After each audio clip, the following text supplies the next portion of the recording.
বাবা, কি খাওয়াবে গো আজকে? কি হচ্ছে তাহলে?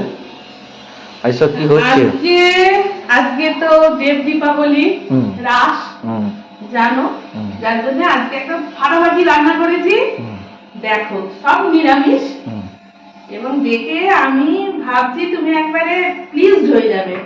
এই দেখো, ও বাবা, খিচুড়ি? হ্যাঁ। বাবা, কিসে বলতো? কিসে দিয়ে গো? বাসমতি রাইস আর মুগের ডাল। আচ্ছা, ভোগ খিচুড়ি। ভোগ খিচুড়ি, হ্যাঁ, বিরাট ব্যাপার। হ্যাঁ, তারপরে তার সঙ্গে আর যে পাত্রটার উপর রেখেছি এটা তুমি ভাইফোঁটায় গিফট পেয়েছিলে, আজকে ইন্ট্রোডিউস হলো। লাফড়া, গোল গোল করে খোলা শুদ্ধ আলু, সেটাকে ভাজা, চাটনি। চাটনিটা আজকে ফাটাফাটি একদম, বুঝতে পেরেছো? করে রেখে দিলাম, এখন অনেকদিন চলবে। আর আর পায়েস। পায়েস, পায়েস দেখছো? কেশর পায়েস। এখানটা আনো, কেশরের কালারটা এবার খুলেছে, এই দেখো কেশরের কালারটা দেখছো? হলুদ হয়ে যাচ্ছে। আর সঙ্গে তো আমাদের কেন্টের জল। কিরকম হয়েছে বলো? ভালোই হয়েছে।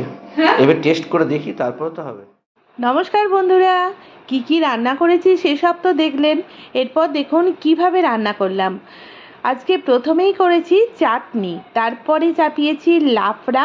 হ্যাঁ বন্ধুরা, আজকে সমস্ত কিছু একদম বাটা মশলা দিয়ে রান্না করা। এরপর দেখুন বন্ধুরা, পায়েসে দুধ ঢেলে দিলাম, আর চিনি দিয়ে রান্না করছি না, চিনির পরিবর্তে নলেন গুড়ের বাতাসা দিয়ে রান্না করলাম। পায়েসের ফ্লেভার এতে খুব ভালো হয় আর কালারও খুব সুন্দর হয়। দেখুন বন্ধুরা, পায়েসটা নামানোর পর ওপরে কীরকম দুধের মাটা পড়ে গেছে, আর দেখতে তো ফাটাফাটি হয়েছে। তার ওপরে আমি ছড়িয়ে দিচ্ছি কেশর। হ্যাঁ বন্ধুরা, সবসময় যে গ্যাসের আগুন জ্বালানো অবস্থাতেই রান্না হয় এটা কিন্তু ঠিক নয়। দেখুন, ডাইনিং টেবিলে পায়েসটা চলে এসেছে, গরম পায়েসের ওপর আমি কেশরটা ছড়িয়ে দিলাম। এরপর এই কেশর গরম পায়েসের সংস্পর্শে এসে একেবারে সুন্দর কালার এবং ফ্লেভার নিয়ে নেবে। সেটা তো দেখলেন, কালারটা কত সুন্দর এসেছে। এরপর আমি খোলা শুধু আলু ভাজা রান্না করছি। আলু ভাজার এই স্মোকি ফ্লেভার, আহা হা হা।